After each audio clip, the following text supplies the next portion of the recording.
현재 먹방계에서 가장 인기 있는 쯔양만큼 유명했고 가장 좋은 이미지를 가진 광만이만큼 평판이 좋은 인물이 있었습니다. 그의 이름은 벤츠. 1세대 먹방러 중에 가장 성공한 사람 중 한 명이었죠. 하지만 현재는 많은 논란을 거치며 200만 유튜버로 전락했는데요. 벤츠는 어떤 인생을 살았을까요? 그리고 그의 현재 근황은 어떨까요? 벤츠는 어린 시절 평범한 가정에서 자랐다고 합니다.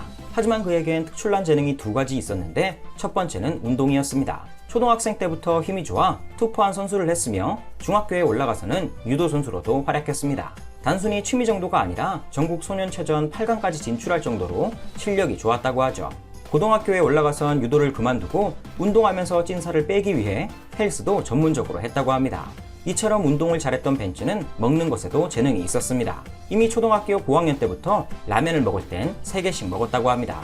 가족들도 대식가였기에 남들과 크게 다른 점은 느끼지 못했다고 하죠. 그는 특히 어머니가 만들어준 음식을 좋아했는데 먹성이 점점 좋아져 어머니도 감당하기 힘들 만큼 많이 먹었다고 합니다.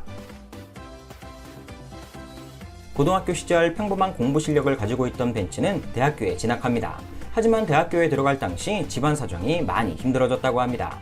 당시 아버지가 전기공사 사업을 하셨는데 일거리가 없어 경제적으로 힘들었다고 하죠. 빚쟁이들까지 찾아와 가족들을 위협했기에 걱정이 많았다고 합니다. 그래서 대학교 1학년 1학기를 마치자마자 도망치듯 입대를 하게 됩니다. 하지만 부르는 군대까지 그를 쫓아왔습니다. 포병 특성상 무거운 포를 들고 다닐 수밖에 없었는데 훈련을 하다 허리를 크게 다쳤다고 하죠.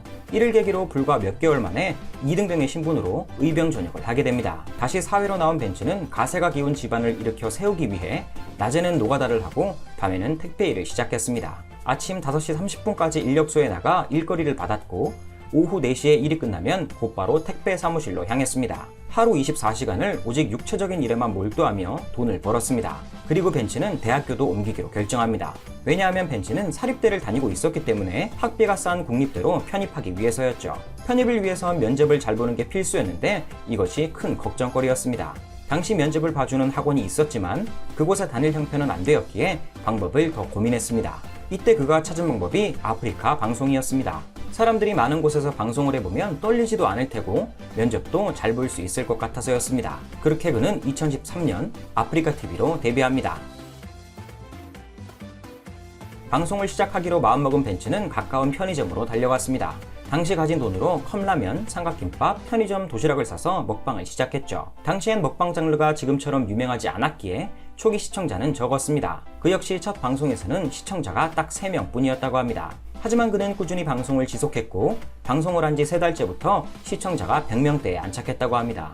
그렇게 1년 동안 활동해본 벤츠는 먹방 크리에이터를 직업으로 삼아도 되겠다고 생각했고 방송에 올인하기로 결심합니다. 2013년엔 유튜브까지 진출하며 활동 영역을 넓혔습니다. 벤츠의 방송은 날이 갈수록 흥행했고 아프리카 TV와 유튜브에서 모두 대박이 터졌습니다. 이른바 벤츠 전성시대가 열린 것이죠. 그가 인기를 끌었던 건 크게 두 가지 이유 때문이었습니다. 첫 번째로 그는 바른생활 청년의 이미지를 가지고 있었습니다. 현재 광만이가 가지고 있는 포지션을 벤츠가 그대로 가지고 있었죠. 게다가 당시엔 먹방러가 많지 않았기 때문에 인지도도 상당히 높았습니다. 광만이의 이미지와 찌양의 인지도를 모두 가지고 있던 최고의 상황이었죠. 아프리카 TV의 팬들은 별풍선에 연연하지 않는 그의 모습을 보며 정말 바르다, 진짜 팬들을 위할 줄 아는 방송인이다 라며 칭찬했습니다.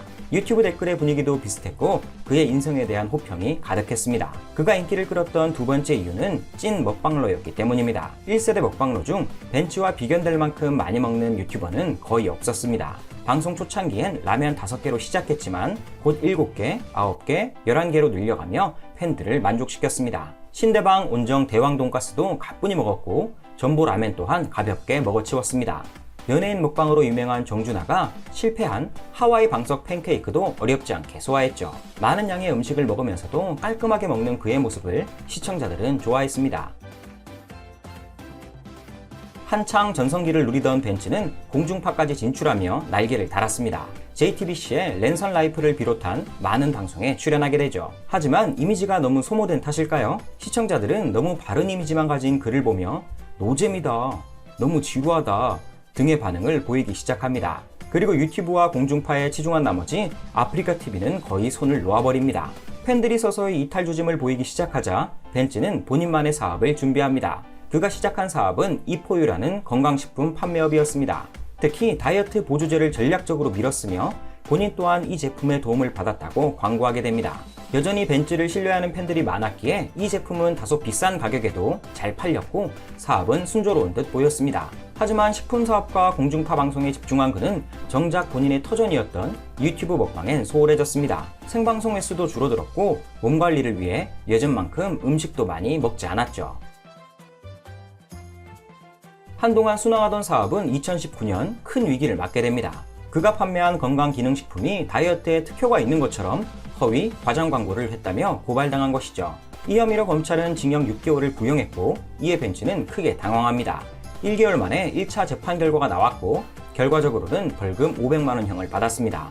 벌금형을 받았다는 말은 죄가 어느 정도 인정된다는 말이었으므로 바른 청년 이미지를 가진 그에겐 매우 큰 타격이었습니다. 한때 330만 명의 구독자를 보유했던 그의 채널은 3개월 만에 270만 명으로 줄어들며 갈피를 잡지 못했죠. 하지만 과대 광고가 죽을 광고도 아니었고 벤츠가 이제껏 쌓아온 좋은 이미지가 있었기에 대중의 용서를 받을 수 있는 기회가 있었습니다. 하지만 특별한 자숙기간 없이 악플 읽기라는 영상을 통해 벤츠 먹방 시즌2로 복귀하려는 그의 모습에 많은 팬들은 실망감을 표했습니다. 이 과정에서 찐팬들의 충원도 받아들이지 않았던 그는 댓글창까지 닫아버렸습니다. 팬들은 잘못을 인정하지 않고 회피하려는 그의 모습에 충격을 받았고 그가 쌓아온 좋은 이미지마저 타격을 받으며 내리막길을 걷게 됩니다.